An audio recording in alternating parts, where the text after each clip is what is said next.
And we are live. What's going on Facebook, LinkedIn, and YouTube Live? It is your man, Coach Rowe. Today is Tuesday, February 20th. I'd like to welcome you to the Men's Circle. Let's jump straight in. Tonight's topic is gratitude. So I always have all these different topics floating around in my mind, and I kind of land on one. And this week's topic is gratitude. As always, I like to start off with what I mean by the topic. But before that, go ahead, Tim. Introduce yourself to the people, please. You're on mute, brother. Before I introduce myself, I got to say that new music for the intro is pretty fire. It sounds like when everybody starts arriving in Rio in Fast Five. That's what that sounds like. But you know, long time listener and contributor to the Men's Circle. I always joke that I don't really have a memory that doesn't include you. That's how far we go back. Probably 37 something years, 38 years, and I'm 40. Right. 43. You're about to be 43. No, I just turned 43. That's right. Yeah. It's on the 11th. I know. I'm like, February, what? But yeah, so this has been very therapeutic for me, all these men's circles, because it allows us to speak to each other. And then to me, what's really cool about the men's circle is people that latch on and they're able to see that they're not alone. There's more than, you're not alone out there. If you're feeling that you don't get enough gratitude, which we're probably going to get into tonight, or sometimes you look at these people like, why? Am I alone here? Am I an alien? Why doesn't nobody else get this crap that I'm seeing? Nah, this is the place for you. We get you. So that's my introduction. Back to you. All right. Well, for those of you who do not know me, my name is Billy Rowe. I go by Coach Rowe. Man, the Men's Circle. It's a concept that is, I think we started it in February of last year. I can't even remember when we started the Men's Circle, but it has evolved quite a bit since its inception. It started off as just a conversation with men somewhere towards the end of last year. It became a mini conference, and then after the mini conference, we're back and we're looking to do other face-to-face, live and in-person events.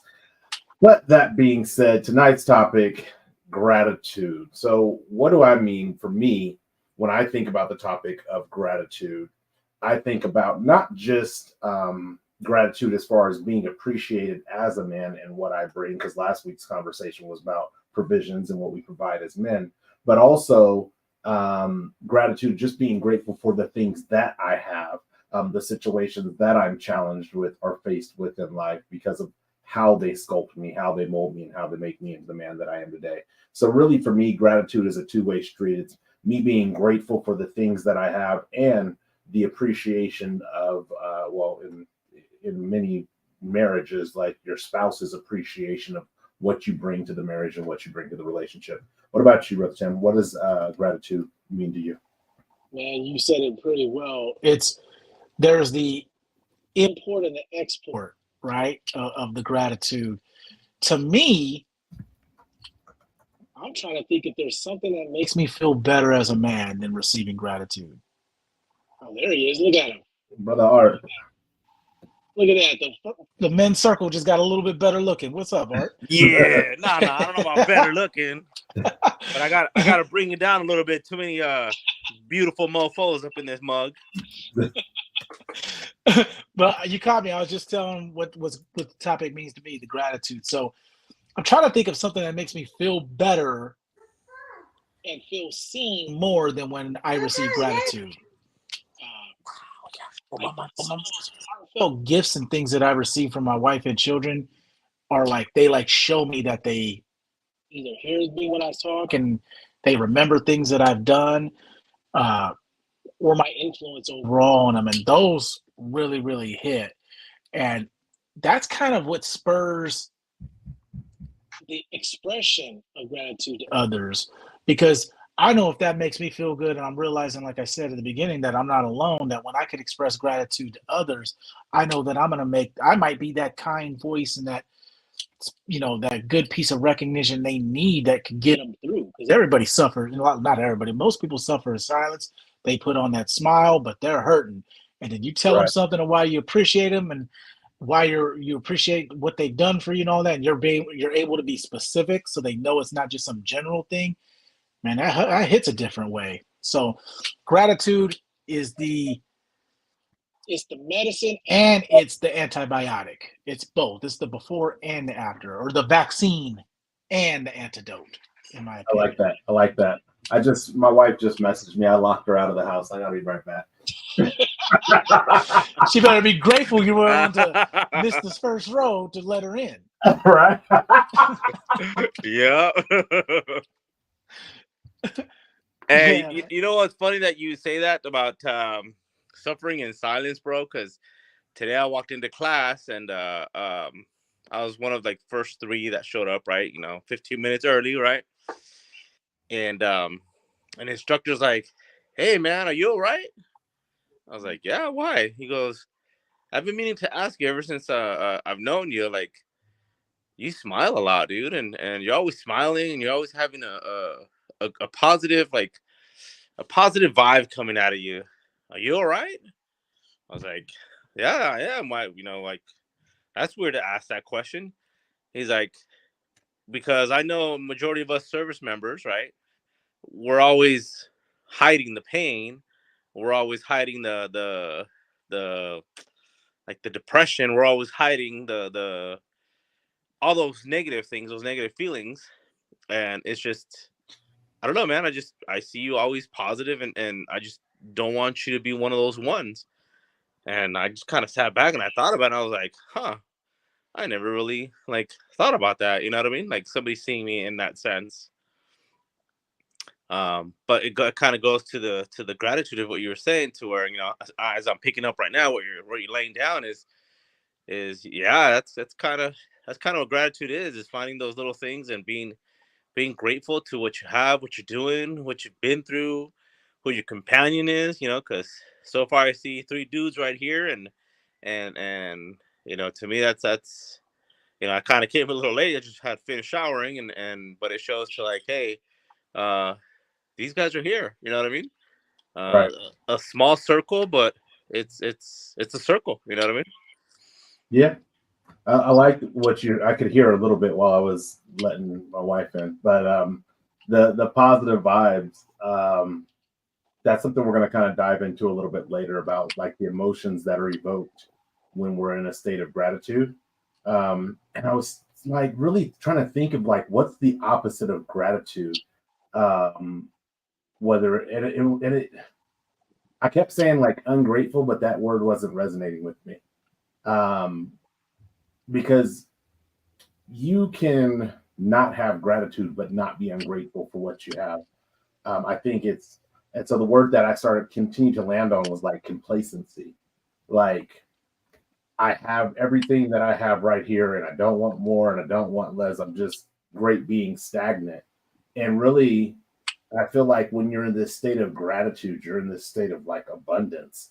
Like no matter if somebody comes and like splashes, like let's say you're walking down the sidewalk, it's raining, and they hit a puddle and all the water gets on you. You're in this state of abundance where it's like, yeah, okay, so I got dirty. That just means I'm definitely gonna take this shower today, right? And it's weird to just have that mindset. And when you start applying that mindset to everything, you move yourself away from this place of where there was a year in my life where everything just felt like, okay, what's next? Like I was just so numb to catastrophe and drama that it was just like, what's next? Okay, yeah, so that happened. Okay, so what next? Okay, I got robbed at gunpoint. Okay, what next? Like it just all these things led to what's next for me. And when you're in a state of gratitude, it goes from there that they say take the L, take the loss. It goes from taking the loss to taking the lesson. It's like, okay, I was robbed at gunpoint. Um, what did I notice in that situation? What things was I aware of prior to this event taking place? I was aware of this. What did I do in that moment? I took my gut instinct and said, let's put you to the side and not be judgmental. No, let's follow our gut instinct that says, hey, this person has a mask on and maybe they're not, because this is pre-COVID. So this ain't somebody who's like, oh, I got COVID and I have a mask on. They got a mask on, and I'm like, yo, well, he's standing in line, so maybe he's not here to rob the place. Maybe there's something medically wrong with him. Nah, he was there to rob the place. So He was spreading germs. He was looking to spread some bullets. right. So again, when you're in this space of gratitude, I feel like you move away from complacency and into a space where things are not happening to you. Everything begins to happen for you. Everything begins to can become not fodder, but begins to come kindle to the fire.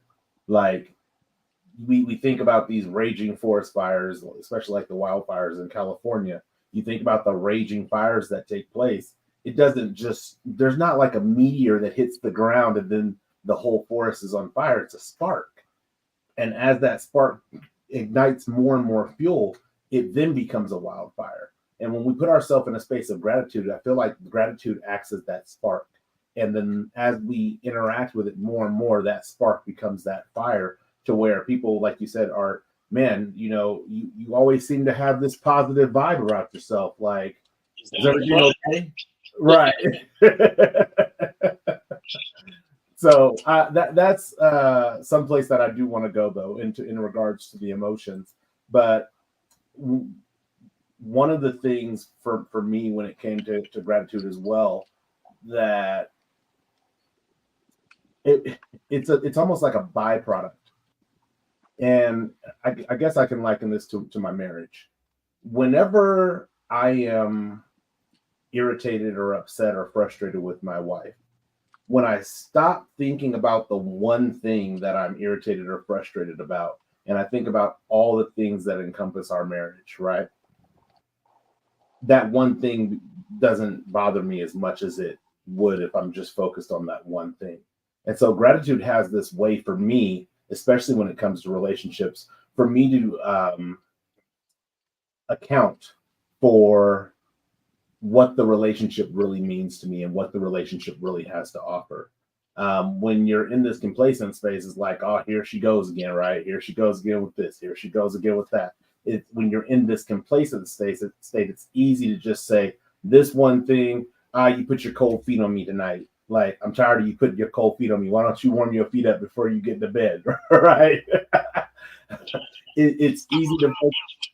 Right. It's easy to focus on that one thing. It's easy to focus on, hey, I asked you, did you want some food before I left? You said no. I came back and now you want to eat my food. I got food for me, not for us. If you would have said you wanted food, I would have gladly gotten you some food. But you didn't tell me you wanted food. So therefore, I got food for me and now you want some of my fries. I don't want to share my fries. Right? So you focus on these little things. But when you're in a space of gratitude, you start thinking, man, my wife put her cold feet on me. The fortunate thing is I'm grateful that I have enough body heat to be able to warm her feet and not really be that cold. When I come home with my food, my wife, wanted something to eat, clearly wanted something to eat, but said she didn't. And because she said she didn't, I brought home some food for me, but there's enough food here for us both to be sustained. Like, those are those moments of gratitude that when you zoom out and you see your relationship from the eagle's view, right? You begin to see, yeah, we have some little rough patches. There's some dips down there. This isn't all mountains. There's some valleys, but overall, the relationship that you have, you start to become more and more grateful for the major things that you have that are that are more substantial than the small things that are the small debates or arguments that you might find yourself in. What are your guys' thoughts? I'll go real quick because it's funny. If you asked me to think, okay, what's the opposite of gratitude? It's unappreciative. And what that turns into an expectancy, right? You expect me to, you take me for granted is where that comes from. And that's the opposite feeling is when I feel I'm taken for granted of, that is the exact other side of the coin where I feel gratitude is being taken for granted stuff for. And it's funny because I do that Not often, but I do that with my wife from time to time. Where we'll bicker and we'll say just little because we're competitive, and we'll say little things here and there, and then it's like, listen, I'm not wasting my whole night being mad at you. I'm not gonna go give you the silent treatment and get a. I'm sleeping downstairs tonight. I'm not. Life is too short. I ain't doing that no more. So usually I'll break it up with some levity. Uh, like the other night we were playing the game and we got off a little bit of a huff because we're competitive, and I sent her a gif, and it was just like a dumb cartoon character saying "I'm sorry," and she just said "for real" out loud, and I sent her another gif of a cartoon character saying "for real." And then the next thing you know, everything it was like back to normal. But I think piggybacking off what you're saying, I think that's where a lot of I think that's how a lot of divorces start. Is when you start looking at it and you zoom out, like you said. Sometimes when you zoom out, you see, oh, this there is no other thing I can hang my hat on. You know what I mean? Like, yeah, she puts her cold feet on me. You know what else she also does? She drives my car and leaves it on zero gas. She doesn't apologize. She don't ever take responsibility. She's never wrong. I'm always wrong. She's uh, not attending other physical duties or whatever. And there's if you don't have anything to hang your hat on positively, it's the opposite of what you said. Of where you're like, yeah, she put her cold feet on me. Everything else is good. I think where you start running into problems when a relationship is when you zoom out and it's like it's another list of things that irritate your soul. You can't find that one redeeming quality.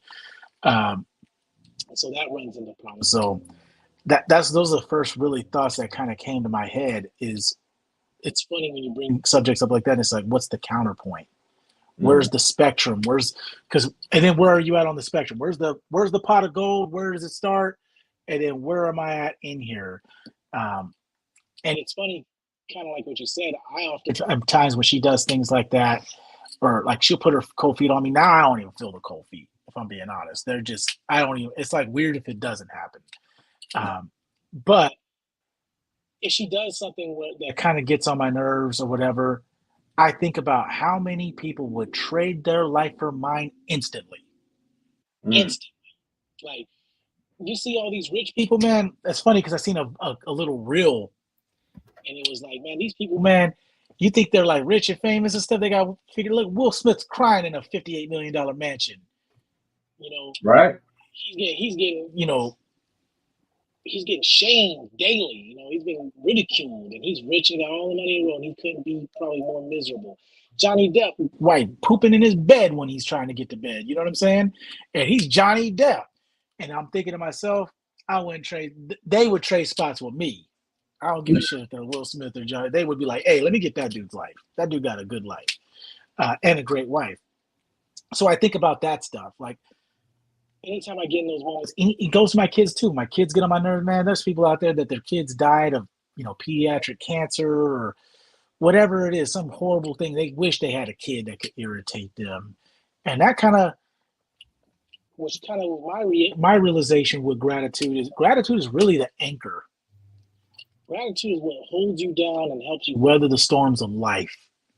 Because instead of getting carried away with your emotions, the gratitude holds you in place and holds you closer to who you really are, in my opinion. So it's very valuable. I'll kick it over to you, Mark. Well, it's a lot to like as you guys are talking, I kind of lose myself in thought to where I evaluate like where I'm at now to where I used to be. And it's just as much as like I would say, oh, I would trade this for that for this. I can't. You know what I mean? I can't because I believe I'm in the perfect position. I'm in a perfect world, right? You know what I mean? I can play the what ifs and all these scenarios, but at the end of the day, I'm sure of where I'm at now. You know what I mean? The experiences of what I've had to in regards to my wife, girlfriends, ex-wife, and even that of the role models of my parents. It just, to me, like, I couldn't see myself in any other situation but now. Um, and yeah, there's stuff that I do. I know the crap out of my wife, because like the 20 degree, you know what I mean. But to me, it's like that's my way to tell her that, hey, I love you and I appreciate you being here. And it's funny because going back to that, to where her feet, she puts her feet on me, but it's not really her feet, but her hands that are cold. And so whenever she goes to put her hands on, like, on my back or something, I always ask her, "Is that your hands or your heart?" And she just like, "You itch with my heart," you know what I mean? Or she'll be like, "Yeah, it's my heart because the way you treat me," you know what I mean? And it's just things like that that, like, if yeah, I hate to play the comparison game because I don't like it, but to me, but it goes back to kind of proving the point to where if I would have said that to my ex-wife, I don't, it would have been shit talking for the next couple hours. You know what I mean? Right. But Good luck. I'm going to sleep. yeah, you know what I mean. But in this one, it's like, yeah, joking around or toss it back. You know, what I mean, toss that grenade back. You know, and I can frankly say I've never really had that situation. You know what I mean? But it goes to the gratitude of, like, hey man, thanks. You know what I mean? How grateful you are for that, though. Yeah. Like to have that, ain't that fun? Like I feel like I can speak for Billy. We both got wives like that where we could go back and forth with them, and it's all like fun and games and joke cracking. You know? Yeah. So I want to move to the next question that we have, or that I have here, because it as part of my objective with the men's circle is to create a baseline level of emotional intelligence, and so I think more so in upcoming sessions we're going to start having the what some men would call the touchy feely conversation, but the more of the emotional collateral that is taking place when we're talking about a topic. So I would ask, either one of you guys can go first, but what emotions do you typically feel when you're in a state of gratitude? Like, how, if you were to describe what that emotion feels like I'm in a state of gratitude right now, and if I were to describe what that is, for me, it's a state of peace. Like, it's calm. I feel like there's really not much that can knock me off of my I don't want to say pedestal, but my post. Like, I feel like I'm in my square, and nothing's going to really move me because of the fact that I'm willing to look at situations, even my own life situations, through a neutral lens of gratitude. What emotions do you guys feel when you're in a state of gratitude? I'll go first this time. Well, it depends on the scenario, honestly, because unfortunately, we all have that PTSD on certain things, right? If it's like a work related, where they're like, "Yo, man, you did awesome, congratulations," and it's like, it's what I do, right? You know what I mean? Like, I got it, right? You know what I mean? Except for when it's, "Yo, man, did you do this?" Nah, man, I don't even speak English. You know what I mean? Right. But when it comes down to, like, with my wife and our family, the kids, you know, giving that gratitude or giving that, like, oh, amazing or whatever, to me, it's like, huh, like, what are you up to? You know what I mean? Like, I've never really felt this before. How am I supposed to react? Like, oh wow, I feel the warm and fuzzy. I feel like, wow, okay, hey, hey, whatever I can do, you know what I mean? But what you got going on? You know what I mean? Like, are you messing with me? Right. Because I've never really, like, felt that real love, that real sincere care, that real, like, dearing respect. You know what I mean?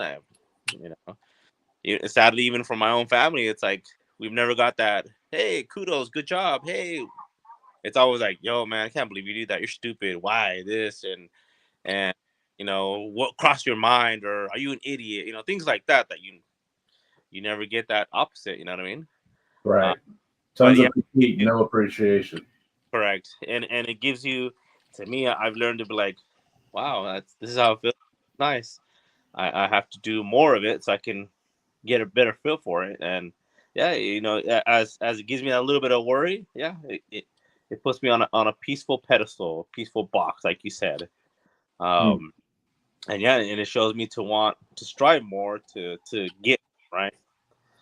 Question. So Would you say your emotion is maybe one of two, either fear or suspicion when you're receiving gratitude, like fearful about what's the angle, right? Like what are you trying to get from me?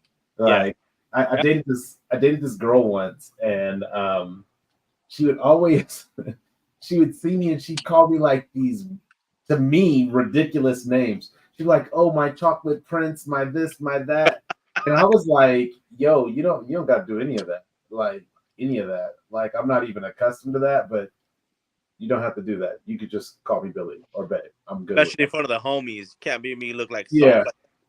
Come on, my chocolate prince. What are you doing? Two, what is going So, but again, from that same suspicion and fear, it's like I don't want to get comfortable to you calling me this, because then you might take it away, and then I'm going to be left with that void that I allowed in. And I don't know what you really want from me. I don't know you well enough for you to be calling me your chocolate prince. Like I don't know you like that, and you don't know me like that. So what's your angle? Like, do you think you're going to get something special from me by calling me this? So I when you're saying like, because I haven't received it, and this goes back to being like emotionally deficient, with positive emotional reinforcement, because of that, we find ourselves suspicious when we get positive emotional reinforcement, which is such a strange place to be, because now we're suspicious, because it's like, yo, this doesn't come around but once every 5 years. Especially when you got money.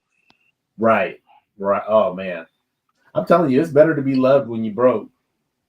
That, yeah. That's Yeah. how you know it's real. Right. But yeah, it's funny because I watch, like, I've grown with this, and I've learned how to put up like little barriers to kind of. So, what I mean by that is, back in the day when I was younger, because of my experiences, anytime someone was giving me gratitude or showing me gratitude, so I always thought there was an ulterior motive. All right, what are we getting at? What are you saying this for? What are you setting me up for? Right. Right. But now the way that I approach gratitude is I'm cautious with it if it's vague, but when it's specific, it disarms me. I'm completely vulnerable because I know, oh, it's specific, and I relate to it. Oh, you heard. So the emotions that really kind of hit me when I'm in that state of gratitude is joy, and I don't know what the emotion is, but man, you feel like you're heard. You feel like you're seen. It's joy, and it's like that feeling of when you're starving and you have a good meal, but when you eat it, you don't eat too much to where you're stuffed, but you're like, man, I'm feeling good. That's Right. what emotion that I feel like. That's what I feel like when it's right. But when it's vague, you really did a night, great work. I really appreciate you. I'm like, okay, all right. And I just move on. But when someone says, look, I appreciate you, let me tell you why. This is why I appreciate you. And they hit points, and it's like, damn, okay. It takes it up a whole other level. I think My the emotion you're incredibly good at that. But she knows how to will that and when not to. I was going to say, I think the emotion that you're referring to is fulfillment. You feel fulfilled, because that's what a meal does. It's satiate. I don't know how to say this word. Satiate you or something like that. Yeah, it fulfills you, but it satisfies you to the point to where you have accomplished what it is that you were seeking to do, which was to feed a need, right? And it also puts me in a giving mood. Like when I feel that I like, this is great. Other people need to experience this, and I start thinking about who haven't I shown appreciation to in a while, and I'll go through it in my head, and I'll do something for that person. Or I'll send them like a message or something that just out of the blue, that's specific, because the whole point is, and it's not for me, because I don't even have to be around to see you in that moment. That moment's for you. I get the moment by just typing it out. It's like Right. You know what I mean? Like, so yeah, I didn't mean to cut you off, but yeah, it puts me in a giving mood too. Like I want to spread the goodwill. And so going back to your wife taking your food, right? If you're full, it's much easier to give the food off your plate, right? And that's why when you have this gratitude moment where somebody is pouring gratitude in you and it fills you, you're like, yo, I got an abundance. I can give some. But when you're beaten down and you feel unappreciated, tell me how many times in your life you felt unappreciated and your first thought was, I need to call somebody and appreciate them because I feel so unappreciated.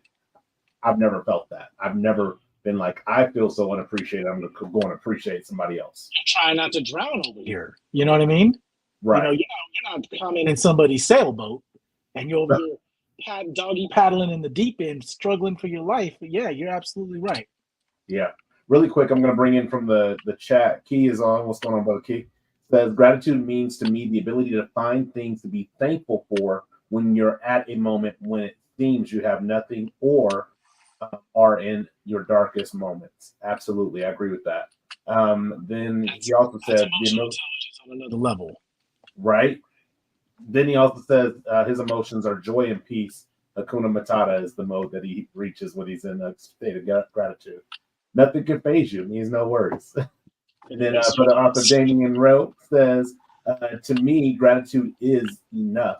True gratitude is always heartfelt when the person who's receiving it from you knows it's genuine because they know how you get down. Absolutely, they do.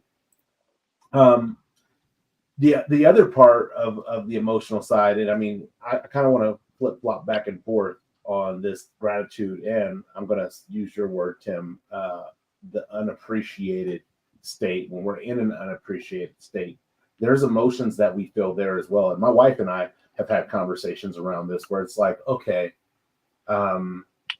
there's times where I feel like as a husband, I'm not the best husband, but I know for damn sure I'm not the worst. Like that is unequivocally not up for debate for me. I know with 100% certainty that I'm not the worst husband. I know I have growth and things that I can grow on and learn, and I'm constantly evolving as a husband. But there's times where I feel unappreciated by my wife. And in those moments, I'm really learning, and it's a struggle for me. It's not easy by any means, but I'm really learning my role as a husband and how to step up as a leader. And part of that is when you feel, for me as a husband, when I feel like I am not getting something from my wife or I feel unappreciated by my wife. Number one, I communicated to her. I say, hey, I feel unappreciated in this relationship. And just like you, Tim, when you say that's a general statement, but I say, and here's why. Here's I know you appreciate me. When I zoom out, I know you appreciate me. I know you love me. I know you care about me. But in this moment, I feel unappreciated because of these things. That opens up that dialogue to say, hey, unless you intentionally want to unappreciate me, let's have a conversation to show how we can continue to make sure we show each other that we appreciate each other. And so I'm constantly like in this space where I'm learning and then teaching and then learning and then teaching and then learning and then teaching and learning and teaching. And so last night when my wife and I, we went out to grab some pizza and we're sitting at dinner. She had just returned back from being out of town. She left on whatever day Valentine's Day was, I think Wednesday last week. And she just got back on Monday. And so in that moment, while we're sitting and we're having dinner, it's just a casual moment, but I'm looking at my wife, and in my mind, I think we do this as men often. I'm like, man, I'm really grateful to have this person as my wife, right? And normally we just leave it there in our heads, like, dang, I got a good one, and we just leave it there and we continue to eat pizza and drink soda. But I took a moment and I said, hey, babe, I'm really glad that you're back home. I know you had a good trip and you enjoyed yourself, but I'm glad that you're back home. I missed you. And for her, she was like, whatever. Why? Because I think, even though this is about men, I think women have the same complex that we have when it comes to accepting gratitude.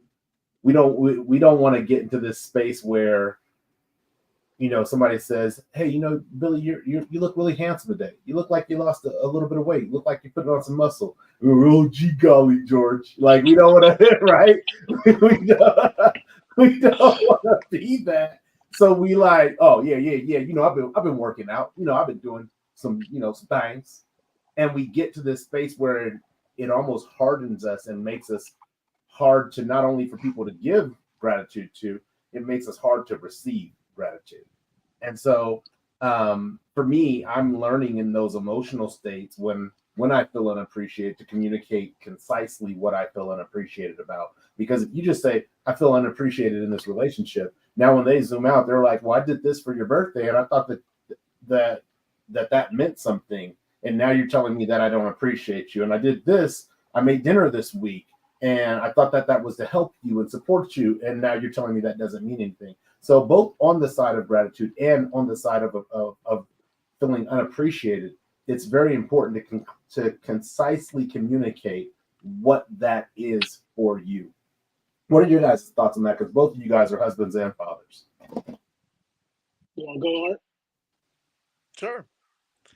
Yeah, it is true. As much as we try to play the hard role, we gotta remember it's okay to humble ourselves. It's okay to bring that little wall down. You know what I mean? To allow some stuff in, and we're not gonna our wiener's not gonna fall off. You know what I mean?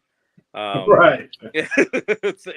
It's okay. And as much as we can prop up our queens, those queens are gonna prop us up too, like kings.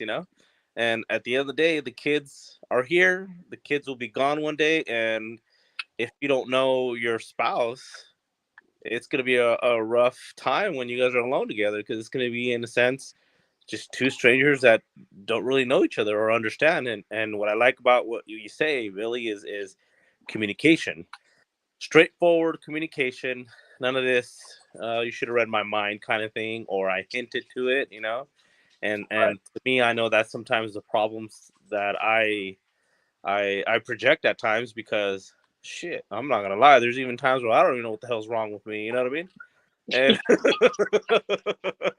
but unfortunately, the wife happened to walk on by, and me, my pet peeve, bro, is the thing that sets me off like the hardest is when I'm falling asleep, just about to make that 30,000-foot flight on my snooze plane. You know what I mean?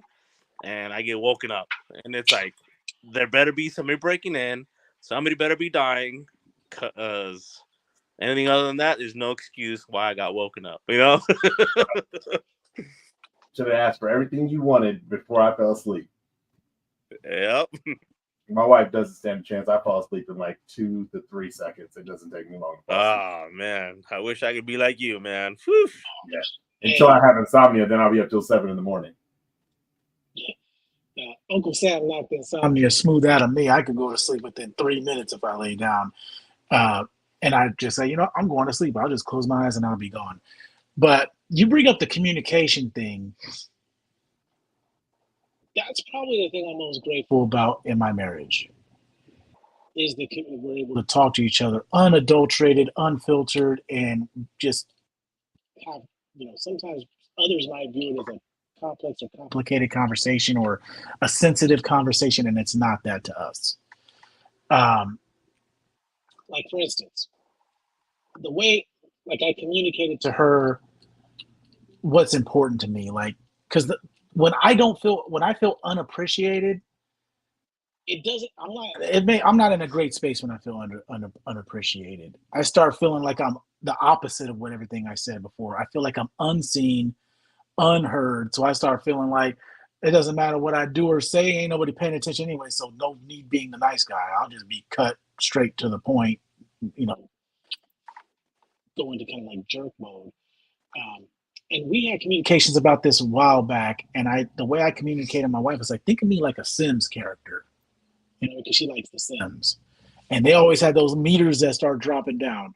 I was like, I'm like one of those Sims. When that appreciation meter goes down, I need something to fill that meter up and show me some type of appreciation. Same thing when that libido thing goes down. It's been a second. Probably need to revamp that. just stuff like that. And she is so good at that stuff. Like she'll throw it in like really sneaky, like she told me this maybe I don't know how long ago it was, maybe like a month ago. And she goes, yeah, these people over here talking about their husbands and complaining about their husbands. Like, I don't really know what to say because, you know, I got the best husband in the world. And she just says it like it's in conversation, but she has to know that she refilling that meter. You know what I mean? And now I'm like, yeah, I'm like on cloud nine, like it, and nobody could tell me nothing, you know? Because like Art said, like I tell my kids, like, look, I love y'all. Y'all are from me. I'll die for each and every one of you. But the most important person in my life is your mom. Yep. Because guess what? Y'all gonna leave me. And y'all gonna have your lives, you're gonna have your families and all that. Guess who isn't gonna leave me? Your mom. And we're gonna be left to do this on our own. We're gonna be together. That's my partner to the end. And a lot of people get that messed up in the world. They're like, no, the kids come first, and then you never, like Art kind of said, you never know each other, and then next thing you know, you're 60 years old getting a divorce, 55 years old. We don't have anything in common. Well, you would have learned that 25 years ago. You know what I mean? Like, come on, get with it. But that's the thing that sticks out to me about that is knowing where I am with that stuff.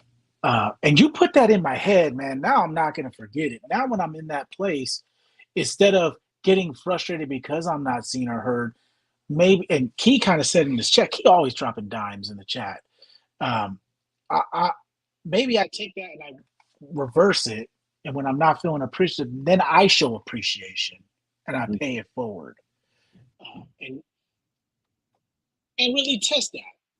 Like, does that make me happy to spread that joy, or must I receive that joy in order to feel happy to spread that joy? Really test my mettle.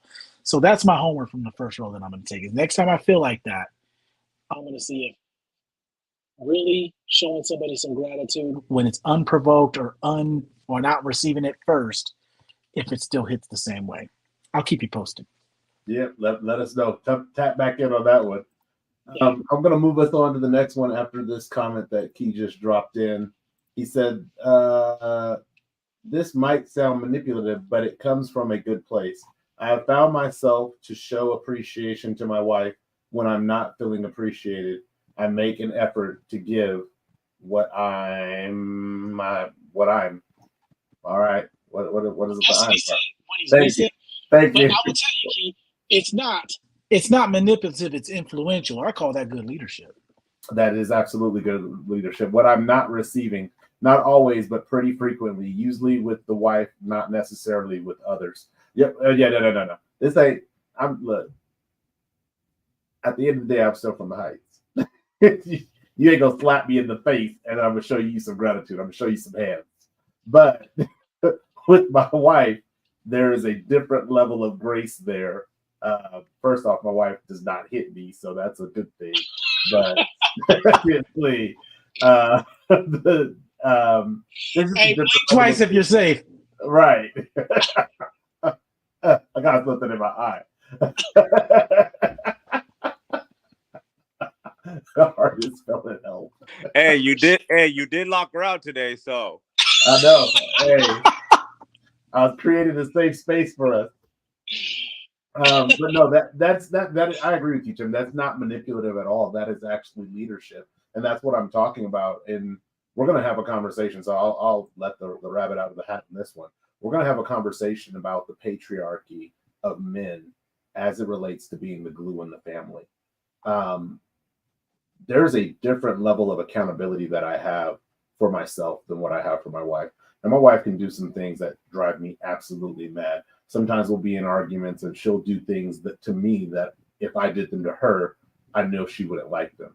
And in those moments, instead of combating against that and trying to, fight the opponent, I say, hey, is this how we want communication to go in our relationship? See, as the leader, as the husband, as the head, my role and my responsibility is to not only guide our children, but guide my wife to the type of husband that she has. You have a husband who is willing to communicate. You have a husband who's willing to compromise. You have a husband who is willing to evolve and grow So because you have a husband who has these things, I'm going to call you to the mat, but I'm going to call you to a way that causes you to think. Because I know at the end of the day, you want to have a good relationship with me, just like I want to have a good relationship with you. And if we're doing things that are counterintuitive to that, then one of us needs to course correct so that we can get to the good relationship. And so it's not manipulative. It is absolutely leadership. And it's showing, it's no different than, showing your kid how to cook or showing your kid how to sweep or how to mop or how to vacuum. It's no different. You're showing them what it is that you may be novice in, but you might just have a little bit more experience than they have. And that's all it takes to be a mentor or to be a leader, is to just be a little bit in front of. You don't have to be 10 years of experience. First off, I'm only going on I don't even have my watch on. I think I'm going on year 2 of marriage, my wife and I.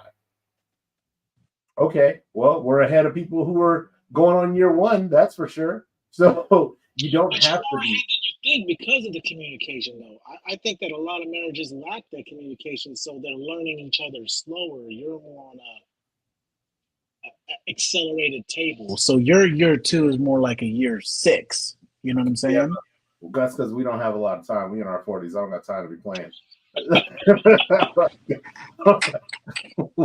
We're going to use our words. Tick, tick, boom.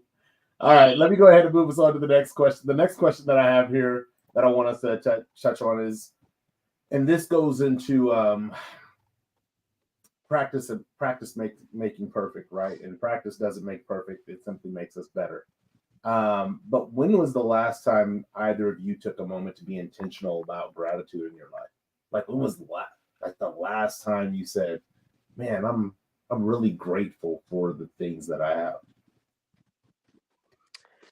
You know what? I in a sense, I pretty much do that every day, like almost at every moment with everybody I run into, for the mere fact that it's always been instilled with me where you don't know what that person's thinking, doing, or wanting to do, especially to themselves, in harm, right? So with a hey, what's up? How you doing? Or hey, God bless you, or something like to that fact. Hey man, I appreciate for you, looking out for me or whatever reason, right? But showing that appreciation or that gratitude towards that person, I've noticed that it's always turned some heads into the sense where it's like, hey man, the other day when you were talking to me and you recognized me, that made me feel good. That made me feel important, or that put me in a place where I wasn't ready to be in, but it was a positive one. Or I've never known somebody to be, to show positivity into somebody else, because I, I don't know about you guys, but the mind can go into some pretty dark places really quick, and to get Yep. out of it, that's the trick. But my thing is, if I can help, especially in the circle here, if I can help you guys stay away from that, to me, that's the most beautiful thing ever. You know what I mean? I rather hear all your worries, hear all your thoughts, hear everything and anything from you now, than to not be able to hear it and hear everyone else recognizing from a pulpit. You know what I mean? From standing next to your casket or something. Right. Well, I would ask a little deeper than on this question then, because that intentional about gratitude. So your intentionality about gratitude is more external than internal. When's the last time you've been intentional about gratitude as it relates to yourself? Oh, yeah, that's a different question, man. That or yeah. I was like, man, you're doing it every day, and then you went to external. Go ahead, Tim. Take it away. I gotta think. I was gonna say that's why he's smiling every day, bro. But to me, I do. The last time I did it was today, actually. I've been talking to what my boss at work and colleagues about what's next for me. Like, I'm ready for the next stage of my career, and that made me reflect on the beginning of this step in my career. And I had a great mentor, and we have this thing at my job occasionally where it says random acts of kindness, where you could just You click, it takes you to a link, and you can send a digital card and write a little something to somebody. And so I wrote to him today, and I wrote him a nice paragraph. I actually did that I did it to everybody on my team, so everybody feels some type of recognition. But I specifically did it for him because I owe him a lot. And the card started off with, "Hey, look, I want to just go ahead and get this straight, that this card by no means is enough of a thank you for what the impact you've had on me." And I told him about all the things that he's taught me about leadership and how leadership impacts in this specific role. And I laid out some specific examples. And I said, and I left it with thank you. And he sent me a message like an hour and a half later. He's like, "Man, I'm just trying to get some work done. Why you hit me with something like this?" He was like, "Man, I wasn't ready for all this." And he was like, "But man," he's like, "I'm on cloud nine. I don't even know what else to say. Thank you. Thank you for your kind words." But what I do with my gratitude, what I've been doing for the last few years, is I reflect on Fridays. And I try to think, where am I missing something as a father, a husband, a colleague, or a leader? Am I missing something in those? A brother or a son sometimes, am I missing something in those? And then I try to frame it like that. Like I told my wife, I treat me like I'm a Sims character. I start thinking, who in my life's meter might be a little low? You know what I mean? And so, like this last week, I was a conversation with my two daughters that are in the house. I told my stepdaughter I'm so grateful for her, because she's an amazing kid. And she was a little bit down because her dad's not as involved in her life as she would want him to be. At this point, she's kind of past it. She's like, indifferent. But I know deep down it kind of hurts. Right. I thought it was important in that moment for her to know that I'm appreciative for her. And I told her, I'm really appreciative that you feel comfortable enough to share pretty much every aspect of your life with me and your mom. Because I feel like I know you completely. And y'all are my universe. So if I don't know any of y'all completely, then what am I doing here? So I'm glad that I'm appreciative that you trust us enough with that information, and that we're not gonna, ostracize you for anything you feel or think. Well, at worst case, we'll educate you. And I had a similar conversation with my 14-year-old that's in the house, and I just wanted to make sure they knew, that it's important. Like, if there's anything that I'm doing or their mom is doing that makes them feel like they need to hold part of their life back, please let me know, because that's not the intent. Because, it's important that we take great pleasure in being involved in every aspect of life and building that level of comfort. And then I thought about my mom last Friday, so I went and seen her, my mom and dad. So I've been better with that lately.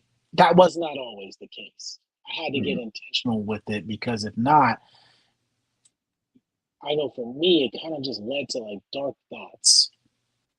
And you start going down the rabbit hole, like, is my words even reaching anybody? Would anybody even miss me?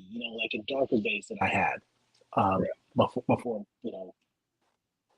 my wife entered the picture, really.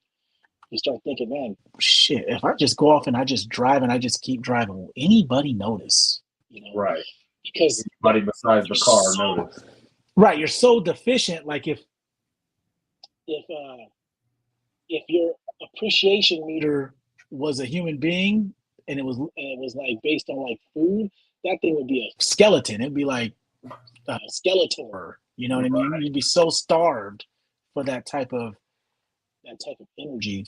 So I have been more thoughtful with that in the year. So I always take a look. I try to examine my life in those phases, and I try to reflect. And if I'm feeling a certain type of way, I try to really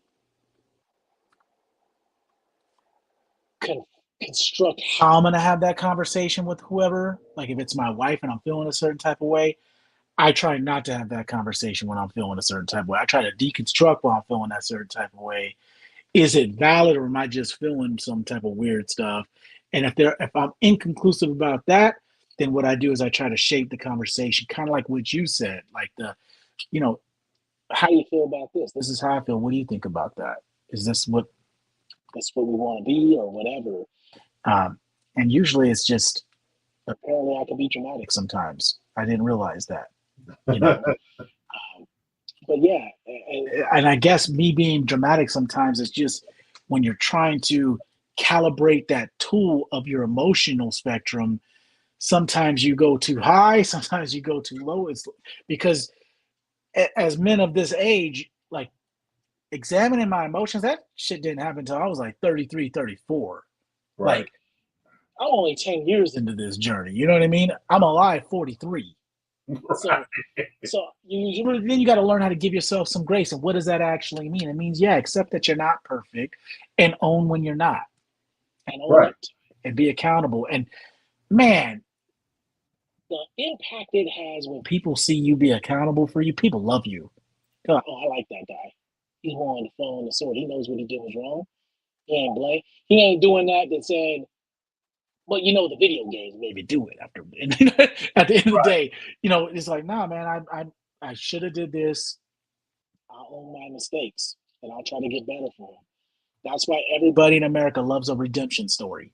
When people do crazy things, if they own up to it and they try to be better, people start rooting for them again. It's just that's why, in my opinion. But man, I went on for too long. Go ahead, Ro. No, you're good.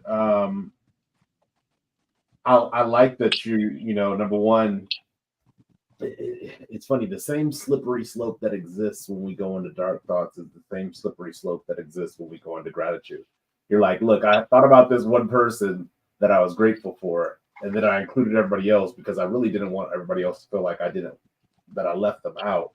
But it was mainly because of this person, but it's a slippery slope. And I for myself, my most recent gratitude moment was external to my wife in that moment of being grateful that she's back home, right? But my internal gratitude, when I start thinking about internal gratitude, I'm highly deficient in my internal gratitude. Like being grateful for Billy, the person that he is, being grateful for Billy, the person that he's become from where he came from.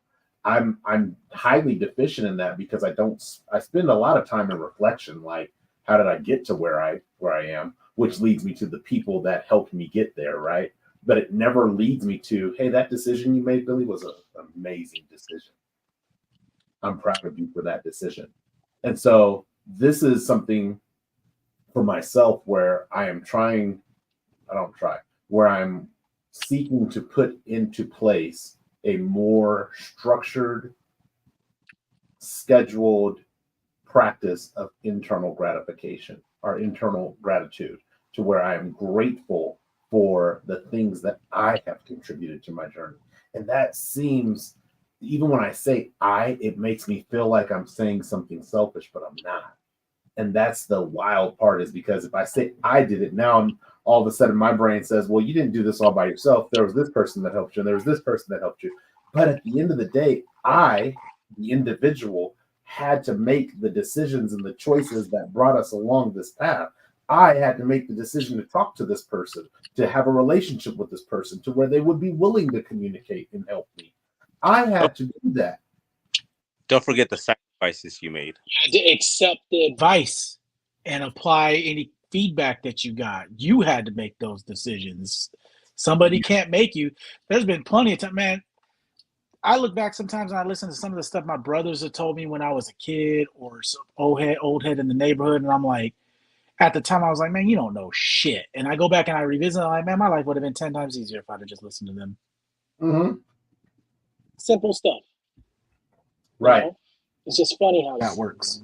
It's those little things. But for me, the intentional, I have a guaranteed intentional gratitude external exercise that I do every Thanksgiving. So I'm not really big on any holidays. Like I'm over the holidays. When I spend time with you, I spend time with you. It doesn't have to be a special day of the year. But during Thanksgiving, one of the things that I do is I send out emails of gratitude for people who have been impactful in the year that I'm in. And nobody knows that it's coming or they don't know whether it's coming or not. And I think probably the first time I did it, it just caught tons of people off guard because it was like, I did. yo, you just sent me this very detailed and specific email about why you're grateful why you're grateful that I'm in your life and the impact that I'm having on your life. I know a lot of people don't do that, but that for me is an intentional moment of gratitude where I will check in with whoever is on my heart and in that list, even to the point to where this year I was in Greece. And while I was on planes, I was typing emails and saving them so I could get ready to send them out. And then eventually when we landed, it was like, all right, send all these emails to the people who I care about. And it's one of those things where, for me, though, that is an external exercise. Internally, it recharges me to a space where I'm like, man, I had 10 people to send this email to. I'm so grateful for the life that I have. I'm grateful for the connections and the relationships and the bonds that I have. Like, even though I'm doing something external, that internal gratitude is gratitude that somehow, some way, destiny, divine, or the divine hand of God, or whatever you may want to call it, my life has been set up for what I consider for me to win. Like, and that's huge because I know what it is to be in a space where I'm suicidal and don't want to reach out and don't feel like I have relationships that I can lean on and say, hey, this is what I need help with. Hey, I'm struggling. I've never struggled with alcohol, but I feel like if I was struggling with alcohol, I have people that I could call and say, hey, look, I'm struggling with alcohol and I need some accountability and some help. And those people aren't going to judge me. Those people aren't going to be like, oh, Ro, I thought you were this guy, and now I'm finding out you're this guy, and so I don't really want to rock with you anymore. These are people, the relationships that I have forged are with people who genuinely have my back. And I am extremely grateful for that in my life. And so my check-ins, my commitment to the men's circle and myself is that I'm going to start being more intentional about the role I play in the things that I'm grateful for. So that's what I want to leave that with. I'm going to bring in Key's comment. He said, this weekend, I had to refocus my state of gratitude specifically with clients. Always have been grateful for business and clients, but also would complain about clients. That's not showing gratitude. I think it's very important to be careful what you complain about. It's counterintuitive to want business and clients and complain about them once you have them. I had to repent on that one real quick. Absolutely. Going back to what Tim said, we're not going to get it right every time. Offer yourself some grace, but in the midst of offering yourself grace, be willing to correct yourself to turn around from the path that you're going down. Like, you can't just be like, oh, I'm walking on the, stand by me. I'm walking on the railroad tracks and da da da da da, la la la la la. And then all of a sudden what happens, the train's coming. You gonna just keep walking on the railroad tracks because the train ain't gonna stop in time. By the time they see you, you're gonna get hit. So offer yourself some grace and say, maybe I'm gonna get off this railroad track and get back to the street, get back to the beaten path that I should be on. That is just offering yourself great grace. But it is, like you said, it is counterintuitive to be grateful for something and then in the same breath be unappreciative or ungrateful for the same thing that you wanted to be grateful for. So, but give yourself some grace. Man, time is flying by right now. The next question that I have for you, I'm going with you first, Art. How has gratitude changed your immediate perspective during challenging experiences? One of the things that I heard you say, and I want to, and you can always say, no, I don't want to talk about it, but you were saying with your family, right? Like, oh, you're stupid. Why'd you make that decision? This, that, and the other, right? Have you ever used gratitude as a tool to reverse that challenging experience that you were having with your family? Funny you say that. Yes, and I do, and it just they have the same reaction. Like you're weird. You know what I mean? Like what are you, a pussy now, or like things like that. It's like I can't win. So when it comes down to it, I don't even try. It's just I'll listen to what they got to say. Well, one big thing before, like what I used to have with my father, of course, was he'd be one of the biggest critiques, right? Yeah. Unfortunately, he made a lot of mistakes, and his didn't help out, right? Um, so his way of trying to teach us didn't work because we shut ourselves off because we knew he was drunk. You know what I mean? Right. So we wouldn't take it, and then that's what pissed him off even more because we wouldn't listen, right? Um, but it got to the point where I would hear him talk and complain and say comments about X, Y, and Z, and he'd be like, "So what do you think?" And I'll ask him. I was like, "Well, I don't think anything. They're my siblings, or that's my mom. It's your world. You know what I mean? Like, you know, I'm a firm believer that Christ put you in this world for a reason, as He put everyone else in your world. The question is, what are you learning, as well as what are you teaching? Because if you say you have a miserable life, then unfortunately, that's something that you sowed. I mean, that's what you planted. And Now, nobody's taking that advice. correct, and no, you see, now you're comparing, now you're talking shit. That's why nobody wants to talk to you. And it's like, no, it's like, and I told my father once, I said, you know what? I appreciate everything you've done for me. The way, whatever situations you and mom had, that was you guys's, but it taught me. It taught me a way. It taught me my way to, sorry to say, not to be as you guys, but to be more understanding to my spouse, to be more understanding to my children, to think outside of the box. Because at the end of the day, these kids, they have feelings too. And it's not all that you're a man, you're supposed to do this, you're supposed to do that. If she's a woman, she's supposed to be here, supposed to be there. No, it's just we all have wants and likes and dislikes, and I appreciate it. I'm glad you are the way you are because it taught me. Um, and with siblings and stuff like that, in comparison to my ex-wife, that was one big thing that was always, and it kind of is in a sense thrown in my face today. You know what I mean? Like, hey, you chose her. Hey, we told you to leave her alone. Hey, this, hey, that. And it's like, I understand, but just as you are mad at, or annoyed at me for not taking your advice, you never took mine. So, Right.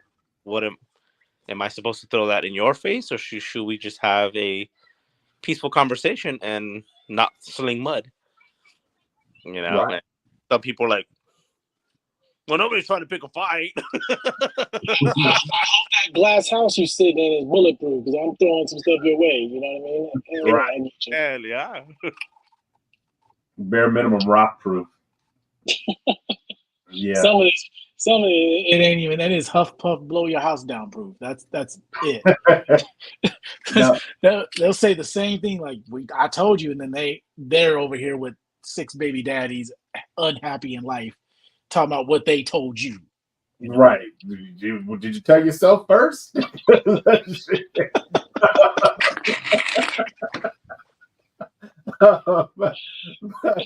but Art, I feel what you're saying because, like, right now, the space that I'm in life is about really having intentional relationships with people. And one of the people I haven't spoken to so far this year is my father. Now, my father taught me many things. Many things. He lived in the household with me until I was 16. Then him and my mom got a divorce, and then I didn't live in the household with him, right? But he taught me a lot of things in the time that he was there in the house. Like he taught me waking up and getting ready for work and getting out on time and getting to work on time. Like he worked as a janitor for a school, but where a lot of people are like, oh, your dad was a janitor, that's it. I'm like, you realize he opened up the school for these kids every single day for like 30 plus freaking years. Like they had special events. He was there. Their lunch was done. He cleans up. Like he did a lot, and he showed me what excellence looks like, right? In his profession. He also showed me what his passion looked like within his profession. My dad loved to play the saxophone, and his thing was during school, like our school assemblies and stuff, sometimes he'd be playing the saxophone. And I remember right when he had retired, one of the things they had him do is he was playing the saxophone before he retired, right? And those are great things that he taught me. But there are some other things that he taught me that I'm like, yo, I'm not really interested in that. But I've learned to be more grateful for all of the things, both good and bad, that he's taught me.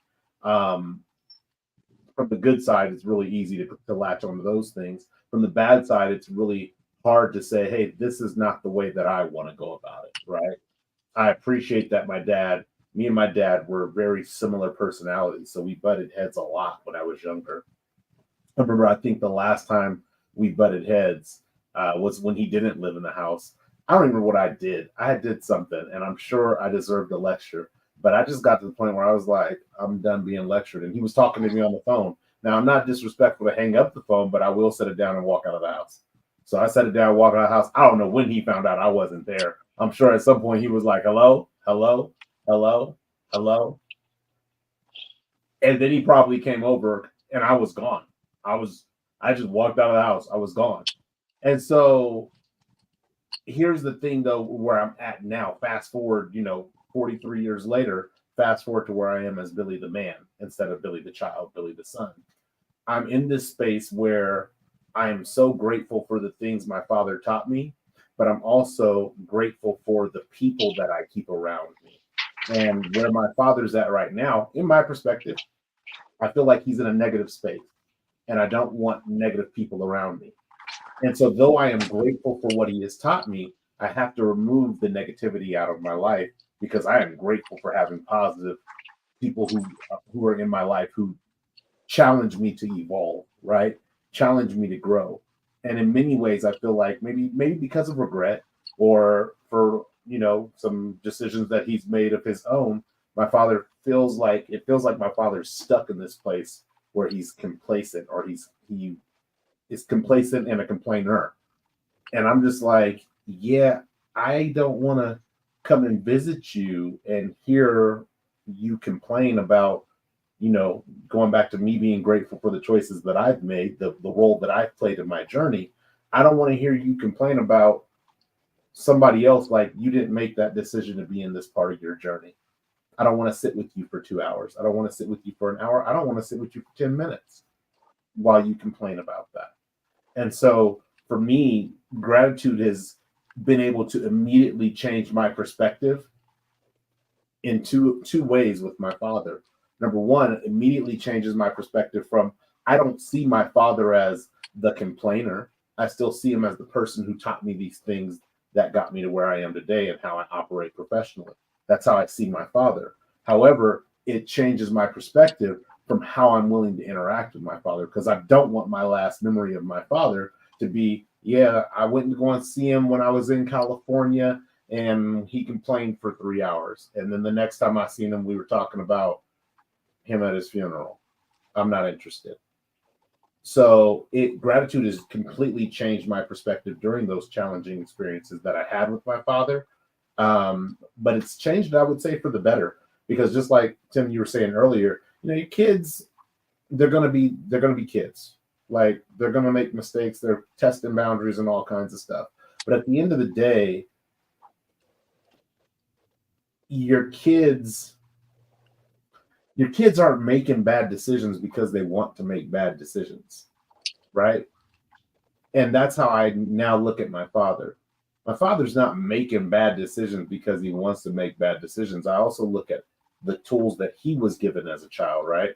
I met my biological grandfather, I think, once in my entire life from my father's side. I met my grandmother, I don't remember, she passed away when I was really young, but maybe like 4 or 5 times. The tools that my father was given were not tools of gratitude, emotional intelligence, and how to evolve over the span of your life. And so though I'm empathetic to that, I'm still grateful for my ability to make decisions that are healthy for me and surround myself with the right people that are the right people for me. See, when you're a child, you don't have a choice. You're going to be either at the house with the family that God presented you to, or you go be at the foster care center, or you go be homeless. Like these are your three options. But I didn't have a choice on what household I was raised in. But fortunately, as I got older, I realized I did have a choice to grab different tools, to grab different tools, hammers, screwdrivers, and a drill versus just a hammer or a sledgehammer.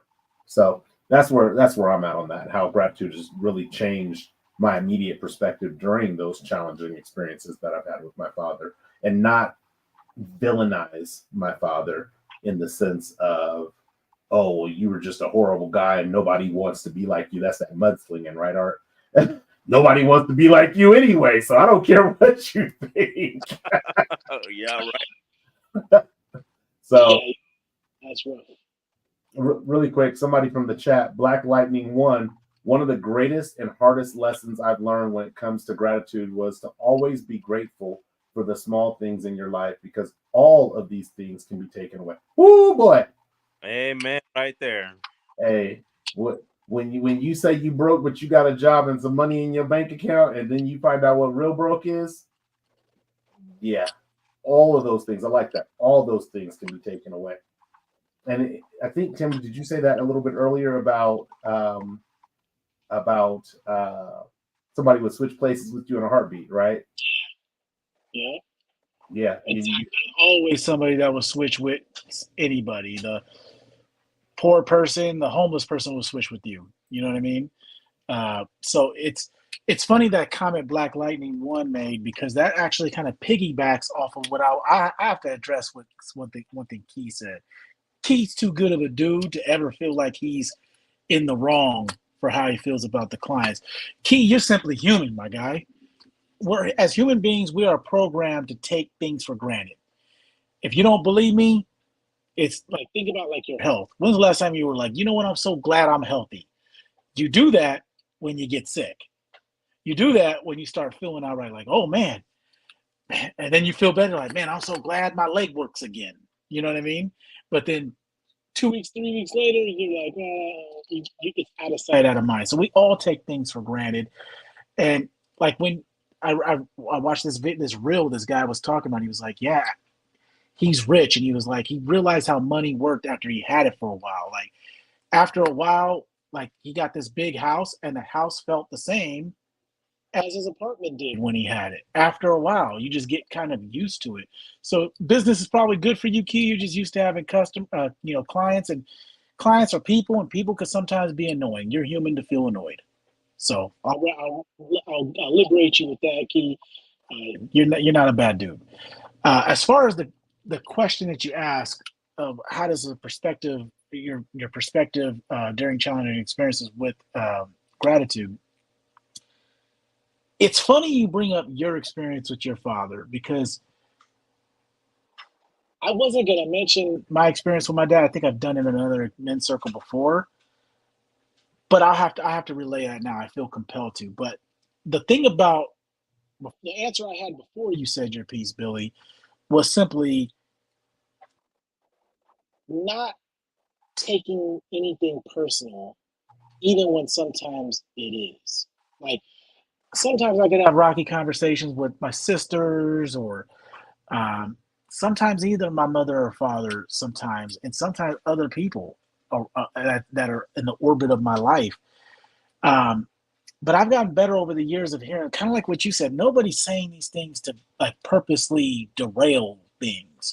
So sometimes when they come off a little, I ask myself like, man, there has to be something deeper why they're coming at me like this. And I assume positive intent in them. And then what I'll do is I'll say, like the statement you said you give your wife, I'll give it to them. Like, hey, do we really want to have that type of conversation? Do we really want to be yelling at each other and be, picking on each other? I value too much as a sister to have that. What's really going on? What's bothering you so much to where this is being vented out on me? I'm here for you. And sometimes you get some crazy responses you didn't see coming. As some of my recent history with my siblings it has gone on, is like, whoa, I didn't know you were suffering like that. Because as kids, the kids grow up in the household, you take everything out on your siblings, and it's hard to let that go when you become adults. Right. You're just so programmed to, stuffing somebody in the hamper, and now you're 40s, you can't stuff them in the hamper no more. So you do it like emotionally. So that's kind of been my perspective, is instead of assuming negative intent, I try to assume positive intent until they show me it's negative intent. Mm-hmm. Then I have to respond accordingly. But my father, the perspective my father has given me is there's always a saying that it's never too late, right? It's never too late. My dad is the spitting image of that. My dad is, as Coach Rowe could attest, pretty distant dude. Stay out of his lane. If he was getting your attention, it wasn't good. When I Right. was a kid, it's not like, hey, mom wants you. All right. Hey, dad wants you. Oh shit. Right. That's kind of how it was. And he kind of left. He wasn't as involved as what I find out later in life that he wanted to be. And I had a conversation with my dad. This is probably like 7 years ago, and he used to be really defensive because when you're rebellious in your later teens and early 20s, you're like, man, you weren't the fuck. What are you talking about? You didn't do this. You didn't do that. You didn't do that. You're quick to hold them to the fire with that. And then, as any human does, most of the time they get defensive, right? Right. You always had a place to sleep, heat, and bed to lay on, clothes on your back. That's my role. That's the provisions I require. Right. They go through the list. They get defensive. So it's no productivity comes from that, because as a kid, you're thinking, that's your damn job. I didn't ask to be brought into this world. And then they lob the grenade about, well, I didn't make your decisions. You were smart enough. You knew everything, right? You made the decision that put you. And then it's like, damn, you're hitting each other with good shots. You know what I mean? and all of it is real. And then later on, all that stuff, smoke settles, you get into a routine. And my dad called me and he's like, I'm amazed at you guys. All of you guys have turned out to be somewhat productive individuals. And he's like, and I don't know how, man. You guys deserve a better dad than what I was. And he was in this stage of reflection. And I felt it was incumbent upon me to tell him what you said, Ro. Yeah, there was things that you didn't do, but let me tell you the things that you did. Like you said, show me hard work. Going in when you got a little cough, so what? You got responsibilities, like that hard work, dedication, dependability. He showed me a lot of that.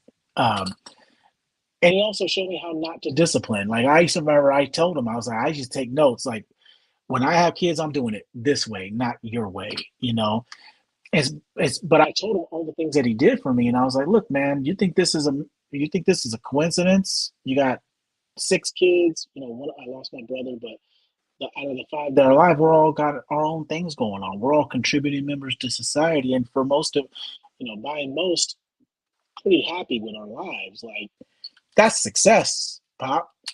And he was just really reflective, and he's made it a point to be better. And he tells me, he owns a lot of what he didn't do, and he regrets it. And I never thought I would have heard those words coming out of my dad's mouth. Mm-hmm. And it showed me to learn the lesson from my father. So the perspective it gave me is, do I want to learn that lesson? My dad is going to be 72 this year. Do I want to learn that lesson at 72 or 42? Right. Do I want that 30 years? 30 years is a big chunk of time. Do I want to live in a state of gratitude for 30 years, or do I want to not show people that I care? So it's, again, like you said, Billy, they weren't given the handbook on none of this stuff, man. They weren't really put in a position, and you have to have empathy for it. But at the same time, you got to be an agent of change. We're agents of change. So right. You could have been too, because we were talking about stuff like this, Ro, before it was before there were safe spaces. Right. And you know what I mean? Oh, it's okay to be emotional and stuff like that. We were talking about this crap for a long time. So sometimes it that's the other perspective is sometimes if you don't do it, who will? Right. And you, man, you said that so good. You're the sum of all your choices.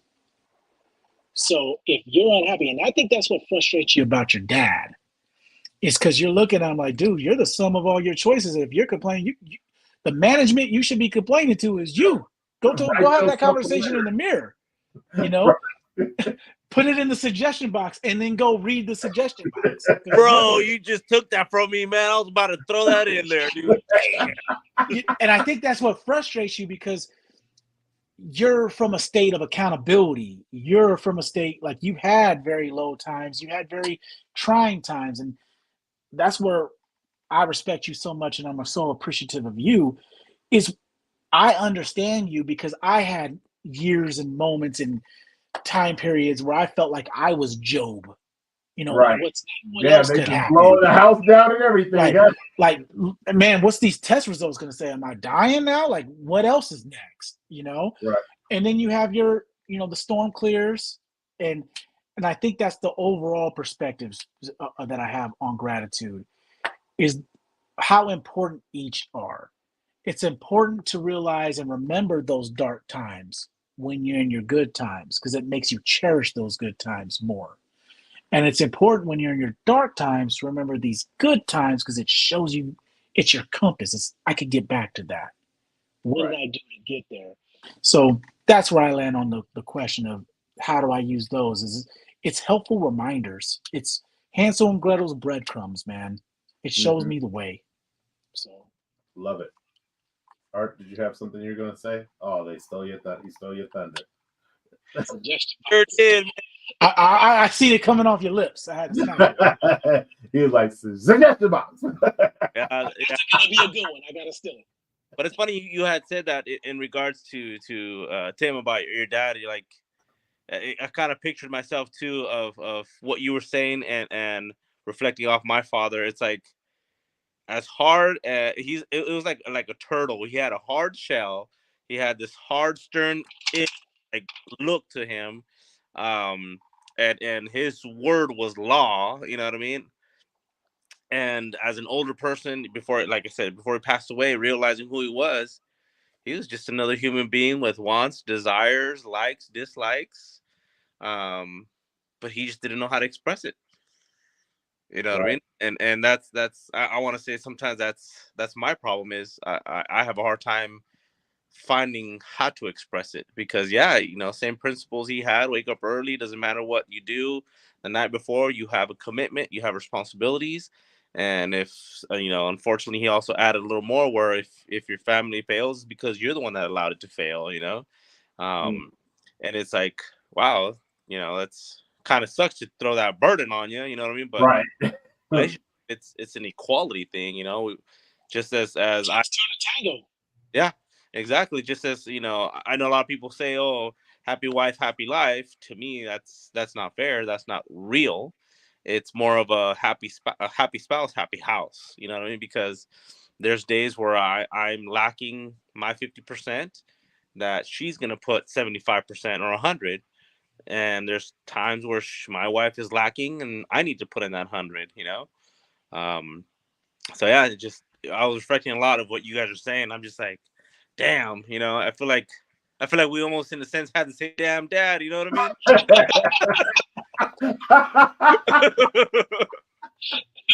They copy pasted that motherfucker a lot, Art. I'll tell you that much. Control C, Control V, copy paste. No, absolutely.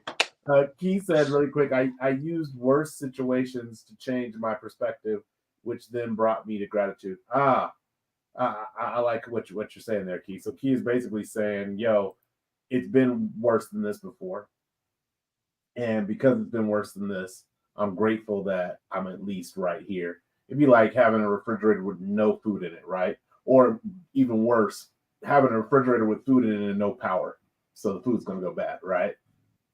So having a refrigerator with some power and no food, at least we got lights. And if I can come buy some food that needs to be in the refrigerator, it can be sustained in the refrigerator. And being grateful that you have what you have. I think that is a good tactic to use, but I encourage you to find ways to not have to rely on negativity to create positivity. Um, it's to me, I think that it's a good place to start. And the reason I say it's a good place to start is because a lot of us, like, or you just said, we all apparently just had the same dad, right? A lot of us started from a place of negativity. And so in order to get to that positivity, we had to take the resources that we have to build what we wanted to go, build where we wanted to go.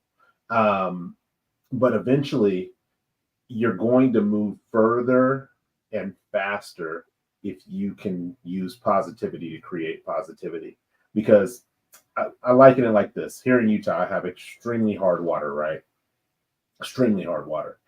To the point to where when we got our new house, we move into our house, I'm taking a shower, all of a sudden my eczema, I have eczema in my eyebrows, starts coming up. And I'm like, what the heck is going on? Like, what? I'm not stressed about anything. What is going on with this eczema? What was the hard water, right? And so what we did is we got a water softener and a water filter to be able to take the minerals out of the water so that we have softer water. Imagine if we didn't need that filter to take the minerals out of the water, and water could just flow naturally without the minerals to our house. It'd be a much more efficient process. There wouldn't have to be a tank filled up and then cleaned and then filled up and then cleaned and filled up and cleaned. It would just be water. It would be constant and natural flow. The thing is when we take from a negative situation, it's almost like that water softener filter. It has to go through this filtering process to say, all right, I don't know if you guys have ever ate fish with bones in it, right? If you've ever eaten fish with bones in it, you can't just be like, fish. No, you got to make sure you don't mess around and get one of them bones caught in your throat and then be trying to swallow some bread to get the bone to go down. It's a much slower process to eat fish with bones versus a filleted fish that has no bones in it. And the same way when we're taking from that negative environment, we have to then now, okay, what's the meat that I can eat and take with me, and what's the bones that I need to throw in the trash that are not what I'm going to be using for this process. And that right there takes a little bit of time, but more so than the time that it takes energy. It drains energy. So then when you do have the handful of meat that you've gotten off of all these bones that you've gotten rid of, now all of a sudden you're not coming in at 100% to really thrive in this gratitude moment. So I get when we start from a place of negativity that you got to start somewhere, but I would encourage you, Key, to get to a space where you're not going to, well, the days back in the day, it was this worse and now I'm here, but just learning to start with that gratitude. Hey, you know what? Instead of being like the refrigerator didn't have food and the power was out, or the refrigerator had food and the power was out. Hey man, I'm grateful that I have power on today. I don't have to go back through the filter to get to the negative, to then go filter that through the filter to get back to the positive and start the positive. I could just start right there with the positive. And that's where I want us to take the rest of this conversation, is in the practicing of being intentional about gratitude. Because it's just like any other sport, right? I'm not the world's best basketball player. Recently, I started playing basketball again. And in playing basketball again, I found out that is a young man's game. That is not for us older men. But I'm committed to playing basketball because it burns an enormous amount of calories faster than any other workout that I can do. So in me playing basketball, the more I practice, the more like I go back out there. And I mean, when I first went back out there, I was airballing free throws because my shoulder was stiff. There is nothing in my life that I do that requires me to go like this. Nothing besides basketball. Nothing. And so because of that, I've gone back and I've been playing now for maybe 3 or 4 weeks. And now I'm starting to get back in my rhythm. I'm starting to be able to come around the screen and shoot a jump shot and make it. I'm starting to be able to set picks. I'm starting to be able to move better on defense. But it's the practice of getting re-engaged with that. And I think when we are children, even think about it like this, even in environments where it's probably extremely abusive and extremely toxic, children have an optimism about themselves, right? like they might go in the room like, man, I freaking hate it here. I can't stand it here, blah, blah, blah, blah, blah. But then they're at school the next day with their friends and they have this level of optimism. Like, shit, I'm not going to live here in this house forever. So eventually this part of the saga is going to come to an end. And then I could do what I want to do. Then they find out that being an adult sucks. And then they're like, dang, I wish I lived back home in that room. Yelling at the kids. Right. That kids in the room. Hey, so as much as we want to be out partying, staying up all night, now it's like, yo, man, it's already 8:30. I need to go to bed. Exactly. I wish I had a bedtime, right? And so, for me, it's about the practice, and just like emotional intelligence, just like gratitude, just like being a man, accountability, going to work, all these things in life require some sort of practice. And if we're not willing to stumble and fail, because that's what practice is, it gives you the opportunity to fail. Like, oh dang, I'm not going to lay the ball up like that anymore because that got me swatted. I'm going to throw a little pump fakey fake and get you to go past me, and then I'm going to shoot the shot, right? Just like practice teaches you those lessons, when it comes to gratitude, the more we engage with gratitude and the more we practice it intentionally, the better we will become at it. It's not going to be easy, especially internal gratification or gratitude. Internal gratitude is not going to be easy initially, because as men, going back to last week's conversation about provisions, we are so used to what we put out, our output, not our input. We are so accustomed to what are we putting out there. Oh, well, I got to make this money, so we need $300. All right, I got to go and hustle to get this $300 output, right? But let us need a pair of shoes. We're not like, oh, I need to go out there and get this money to get this pair of shoes, right? We're just like, oh, well, these shoes will work. These shoes, three holes later, they're comfortable. They work. We tell ourselves all kinds of things. It's like, no, I want some new shoes. I bought some basketball shoes for the first time in I don't know how many years. And it's like, people are like, oh, you got these, I don't even know what number Currys they are. You got the Curry blah, blah, blah, blah, blahs. I'm like, yeah, man, these are really comfortable. Because in my mind, I'm like, I need shoes that are comfortable now. I can't play in like flip-flops or Crocs. I need something that has some cushion and is light. So because of that, I need the arch support. Right? I'm not trying to be messed up. But here's the thing about practice.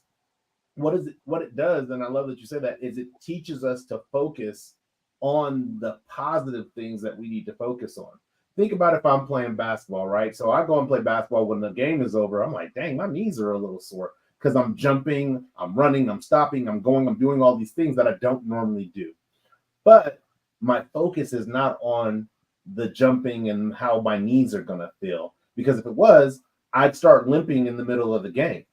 I don't limp in the middle of the game because that's not what my focus is. My focus is on the things that will cause you to win a basketball game. And so this is what practice does when it comes to gratitude. It allows us to begin to focus on the things that are positive that'll allow us to win the game of gratitude. It'll allow us to win the game of being happy, to going back to that emotion of joy, that emotion of peace, that emotion of fulfillment, right? It allows us to go back to that space and not be so encumbered by the negativity or by, the person's intent or the person's impact, right? It allows us to be less encumbered by those things because we're focused on the game of gratitude. Just like when I'm focused on the game of basketball. I don't feel my knees. I don't feel my elbows. I don't feel my shoulders. I don't feel my muscles. I don't feel fatigue until the game is over. And then I'm like, whew, I'm tired, Joe. I'm done for the day.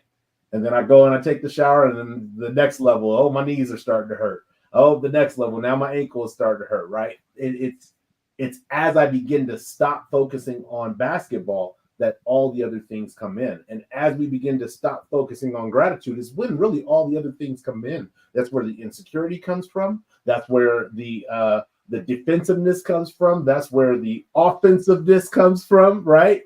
It comes from this place where we stop focusing on that gratitude moment and we zoom in to that one moment that we're in right in that special moment. What's wrong with me? Why do I feel this way? I don't know, but she told me that my head is big, or she told me that I'm putting on some weight, or she told me that whatever, right?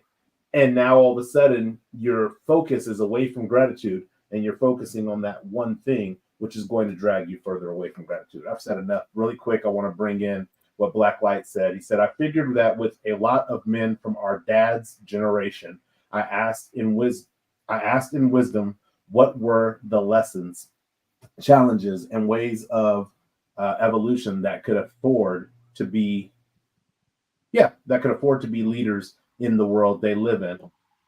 Depends on the kind of basketball I play. Yeah, I'm competitive just like everybody else. I'm competitive. I don't care if you're 20 years old. If you can dunk, you're gonna have to show me you can dunk on me. That's the generation I grew up in, and so I play hard.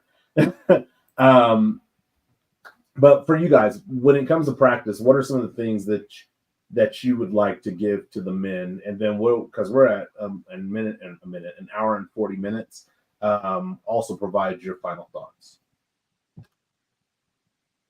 You want to go on? All right. So it's funny because, man, you just explained in your last segment a feeling that I had, because like Key, I've done that at times. The most glaring example that I could think of where I take a bad situation and I take gratitude from it would be when there's a school shooting. And then I get my kids in my life, man, I'm so grateful, that didn't happen. And you're safe and all that. And somebody else lost their kid, and I always wondered why I felt slimy after that, But what you just said kind of explained all that. Is because of it's almost like a version of guilt when you do it off that way. And I wonder if you feel that same thing. Like sometimes you feel like, man, I'm drawn from somebody's experience that was horrible. I feel kind of guilty about it, but it's helping my perspective, because you hit that right on the nose. So the I don't see it here. What was the question you said? What are the practices you want to put into place? Is that what you asked? Yeah, like how can you or how can other men be intentional about practicing gratitude, being more intentional about practicing it, and specifically internal gratitude? So here's the thing. I think men are more inclined to do this easier because gratitude could sometimes be a selfless act, and we're always selfless by design. So it could be as dumb as, like, I have this thing like for my team that I do. It's called Recognition Monday, where I recognize everybody for something specific on Monday every week. And it's something to let them know that I see them, and it's specific to them. It's no copy paste crap. But when I see that for them, I think about it for me. So it's like a helpful reminder. The other thing is smell the roses, man. What I say, this is what I'll tell men. I feel like a lot of men, especially men of our ilk and our age, we don't know it, but we're kind of recovering perfectionist. And the reason why I say that is, like, the times you give yourself, when you give yourself that recognition, you always think about, but I could have did this, or at least I do. Like, I'm like, oh, okay, I'm really grateful that you're a good husband, you're a good father, you've done this, you made these great decisions, your kids are open to you. I'm really grateful for the changes you made to your life, Tim. However, you got to work on this, this, and this, and this. And what I would tell men is to stop before you get to however. Smell your roses. You know in your heart of hearts what you need to work on. Rome wasn't built in a day. Neither were those pyramids, unless you believe like aliens did that. But dropped them from the moon or whatever, one drop bomb. But nothing was built in a day, and appreciating what is built so far. And so what I think, like, my final thoughts on gratitude is, there's a scene in my favorite movie of all time is The Shawshank Redemption. And there's a scene where they get selected to do the roofing of the prison.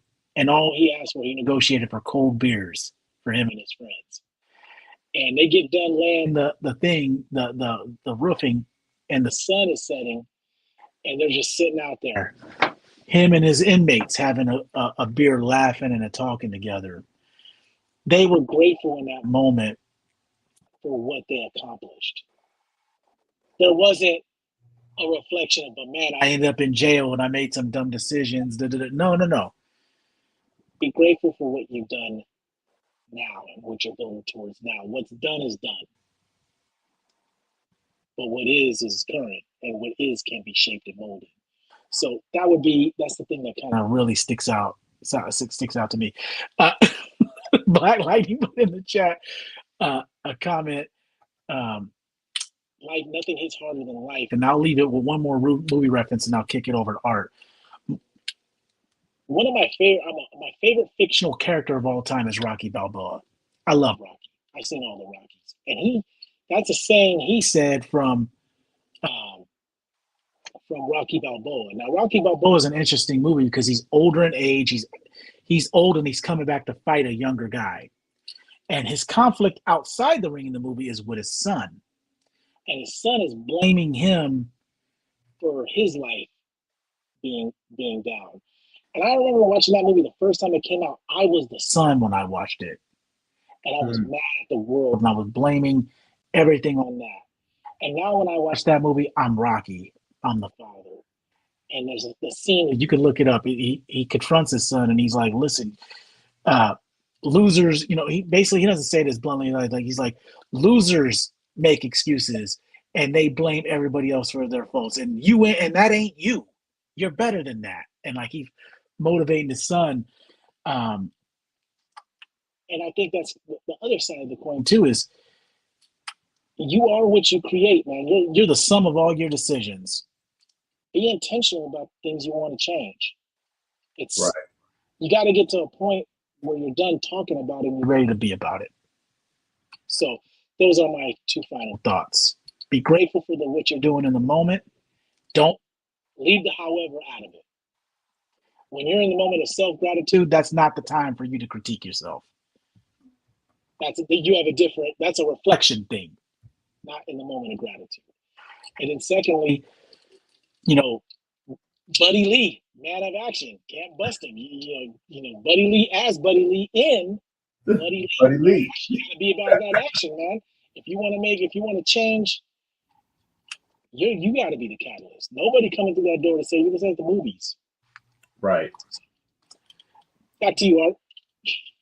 Well, a lot of that, what you have said, it's to me, the only thing I can add to that is it's self-evaluation. It's your world. You're creating what you want. You're creating and planting those seeds of what you're gonna reap later on in life, and accountability is the biggest thing. Self-evaluation is another, and it's just it goes back to that, to where enough talk. It's time to start working on the foundation of your drawing, of what you decide to do. And it's okay to ask for help. It's okay to say, hey, you know what, wifey, I got to pat myself on the back for this one, but it's because of us. I'm doing this because of my heart. I'm doing this because, my example right here, this little one, as much as she climbs on me and scratches me and pulls my hair to climb over me, it's just, hey, that short little pain is temporarily, but the memory is forever. And that's where I need to say, hey, you know what? I could have been at work right now making X amount of dollar signs, right? But this has no value. You know what I mean? It's okay to sit back and understand, hey, I've done what I could, and now it's time to make these memories and realize, like, hey, my world is not as bad as, unfortunately, the other guy. But then my world is not as good as that other guy. But you know what? There's no price tag here, Right. There's no price tag. And at the end of the day, like Tim said, Will Smith is crying in his $30 million house, where his wife banged the neighbor kid or whatever it was. Here we are, It's just, at the end of the day, it's self-evaluation and saying, hey, good job, Art. Good job, Tim. Good job, Billy. You did good today. The wife is happy. Or, hey, you know what? I made it to Greece. Whoa! I never thought I would have. Right. I'm running a team. And my employees, my teammates, they appreciate these cards, and nobody's ever done it for them. That's unique, and it's just, again, how do I feel to make the next person feel better? And at the end of the day, that's how people look at you, like, hey, you know what, Tim, a hell of a good guy. I never would have thought it would have came out of that guy. Like, he's a cool dude. Let's go talk to him. Hey, man, this man circle. It sounds weird, questionable, but damn, those dudes do got problems like I do. I do got Right. problems like those dudes. They do all have the same dad, right? Hell yeah, they do. We need a DNA test. I think we all got the same dad, Right. right? So Yeah, but that's what I got. All right, I'm gonna wrap with these few comments that came in. He said, to answer your question, Tim, it's usually just imagining how it could be worse, not necessarily looking at someone else's plight that's worse than mine. Casual said, how you can practice internal gratitude with yourself more regularly is appreciating the journey. Keith said, to practice internal gratitude is doing a daily gratitude ritual. Find 3 things that you're thankful for, even if it's the same as yesterday, as as simple as I'm thankful to be alive, eyes to see, etc. Sometimes you just got to go to what you got. What's going on, Brother Anthony? See you in there.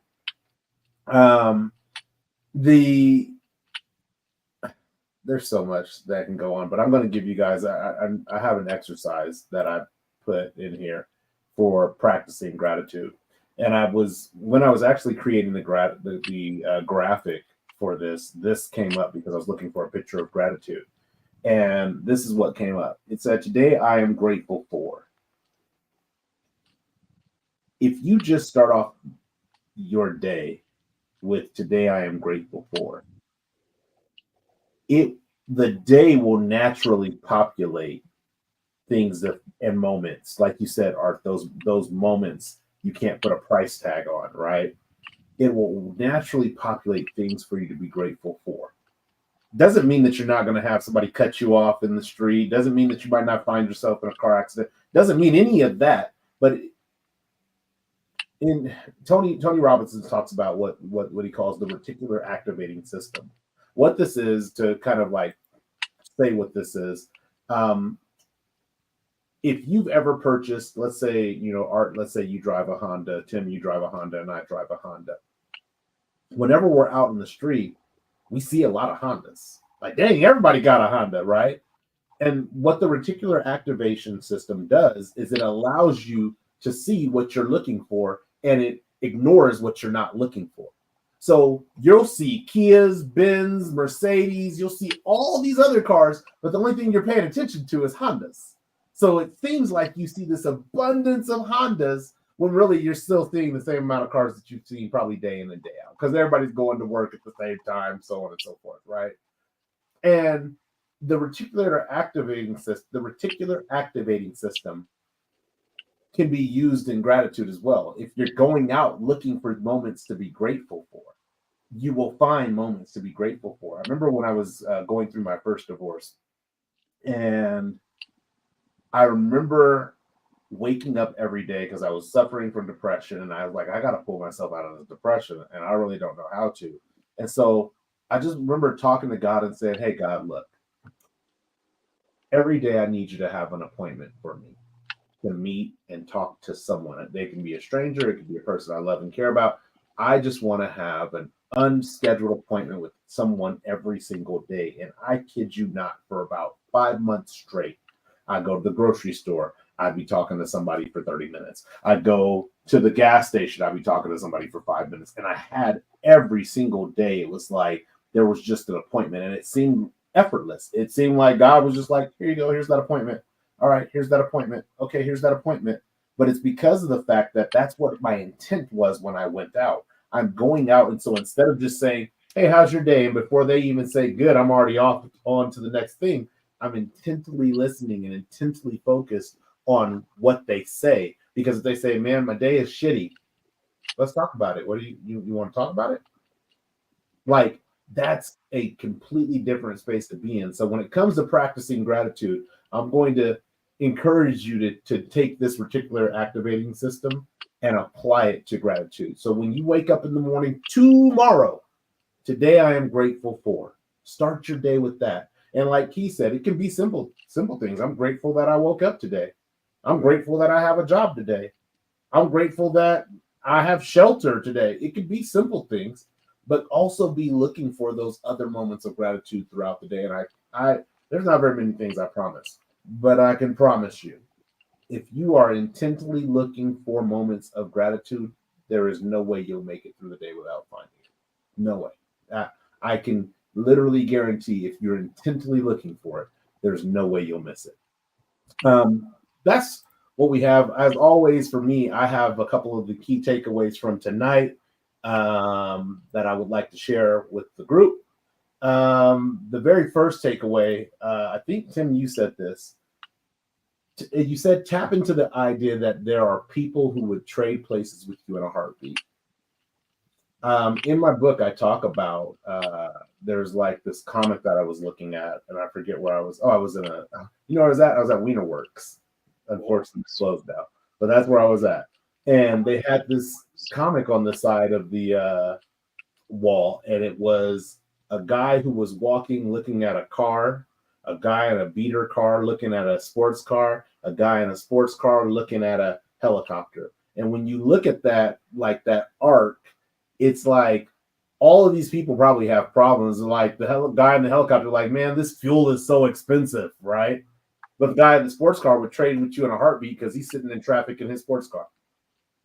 Like, there's always somebody who's willing to trade places with you. So the caveat to that for me, when I hear that for me, is if there's somebody who's willing to trade places with me, what am I doing to keep my place? Right? That's like a high level gratitude question. What am I doing to keep my place that somebody else is so grateful, would be grateful to be in? What am I doing to keep that place? Because then you start making those decisions that not only keep you in that place, they enhance that place and grow that place and accelerate that place. So that was key takeaway number one for me. Key takeaway number two is be specific about your gratitude. Tim, you also said this, you know, gratitude hits differently, both externally and internally, when you are specific about it. Oh, I'm grateful to have air in my lungs. That's specific because you're breathing, right? Versus, oh, I'm grateful to be here, to be where, in the house, to be at the job, to just be in existence. Like, what are we talking about? So be specific in your gratitude, because I feel like that's where it begins. And this is maybe the wrong word, but this is where gratitude begins to snowball, and it builds that momentum and it grows to where it becomes an unstoppable force. When we start, I'm telling you now, when you start this internal gratitude exercise, it's going to be like a little pebble rolling down the hill. Anybody can stop that. But if you're consistent, Tim, I was watching Provisions earlier today, and one of the things you said is consistency looks pretty boring. Like, that's what it looks like. It's boring because it's the same thing. But as we are consistent, we are building momentum and you're building inertia. And then eventually that consistency is like, man, no matter what he does, everything he touches turns to gold, right? Every time he says he's going to do something, he gets it done. Yeah, that's because of the consistent momentum that's being built in that. So that was key takeaway number two. Key takeaway number three is gratitude moves you away from taking things for granted. I cannot stress to you enough, the more you take things for granted, the more things you're unfortunately inevitably probably going to lose. I'm in a space right now with relationships where the relationships that I feel are taking the type of person that I am for granted, those relationships probably won't make it through 2024, and they won't be reinitiated in 2025. Gratitude moves you away from taking those things for granted. And so gratitude is moving me away from those relationships where I feel like I'm being taken for granted and moving me even closer to those ones where I feel like, man, we're in this thing together, right?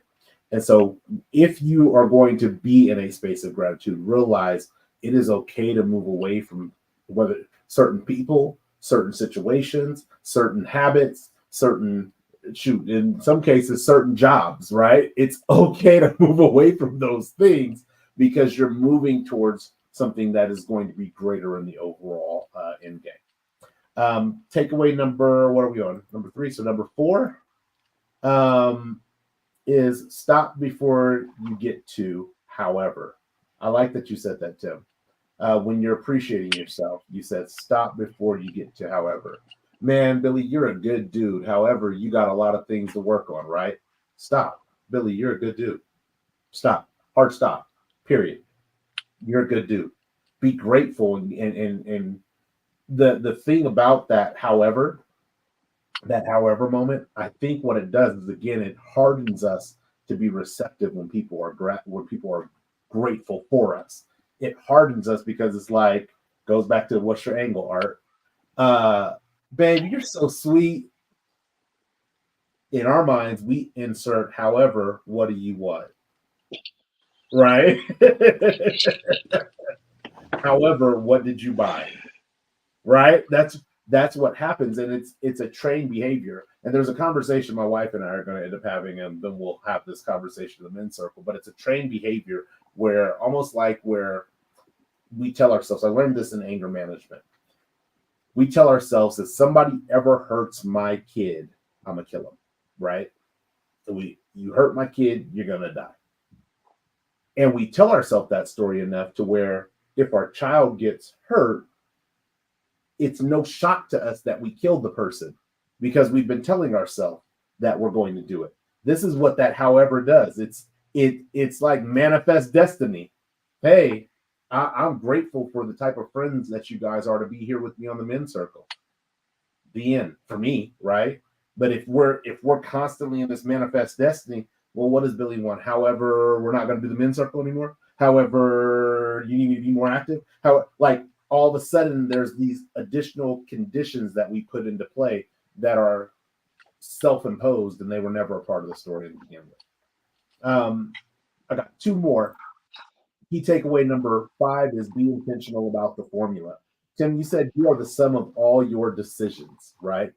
And when I say be intentional about the formula, for me, what that means is I can either add or I can take away. I think sometimes we just think we're just adding, right? And so in the addition of everything, you create habits. And in those habits that you create, unfortunately, some of them are not good ones. And so, yeah, you can't go back and undo the damage that the habit has done in the past. But what you can do is mitigate and say, hey, we're going to start removing, for me, the snooze button. I had to start removing the snooze button out of my life because let me tell you, I was snoozing 30, 40, 50 minutes, an hour and a half, and it was causing me to be late to work. And so I was like, yo, no more snooze button. So now I don't hit the snooze button. I just either get up or either I'm getting up or I'm not getting up. But if I have something that I need to do, I'm getting up, period. So be intentional about the formula. We're the sum of all the decisions, and that's who we are today.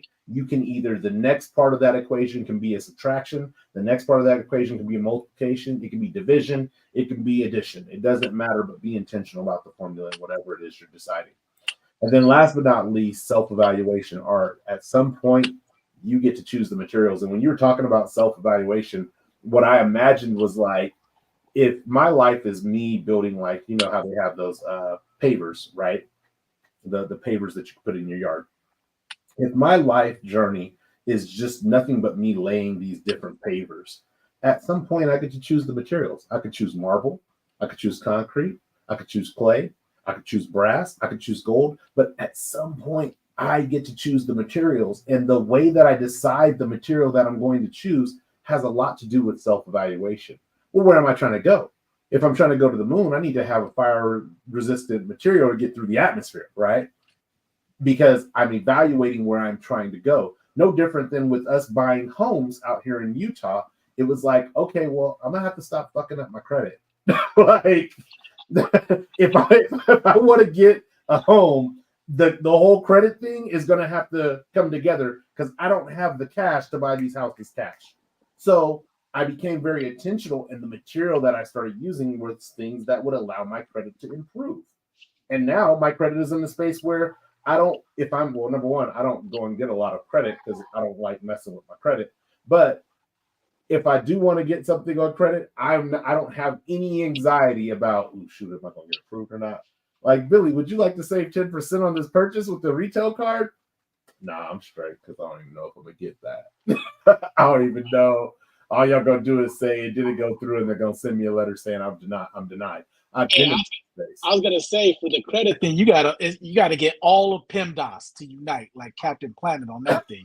The credit thing is big, but go ahead. Exactly.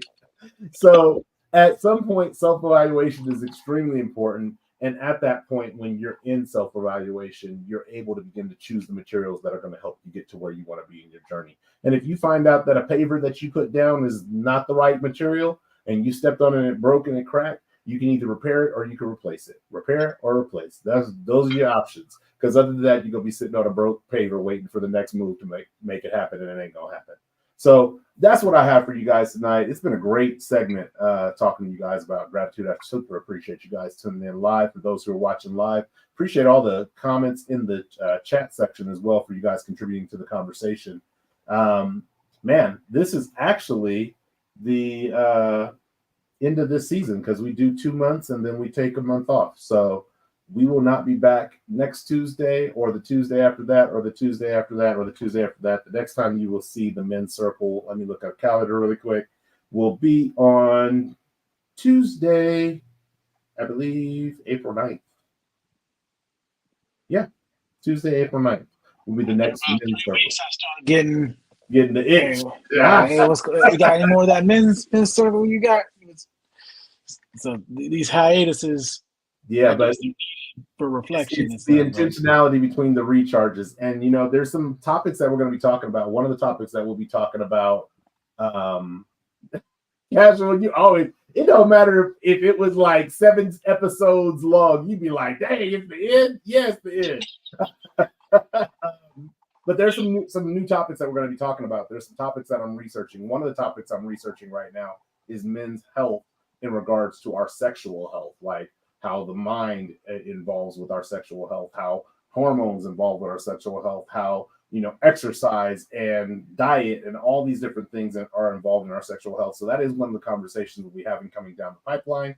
But also don't forget there's going to be the next, probably the lead conversation in season 4 is going to be about us as men in the patriarchy as it regards to our families and being the glue to our families. So with that, I thank you guys for tuning in live. Until the next time, if you like this video, share it. If you share it, like it. Always happy to engage with you and love engaging with you guys in the live chat. If you're watching via the replay, happy to engage with you in the comments. But until the next time, one love, peace, and God bless. Thanks for sitting on the first row.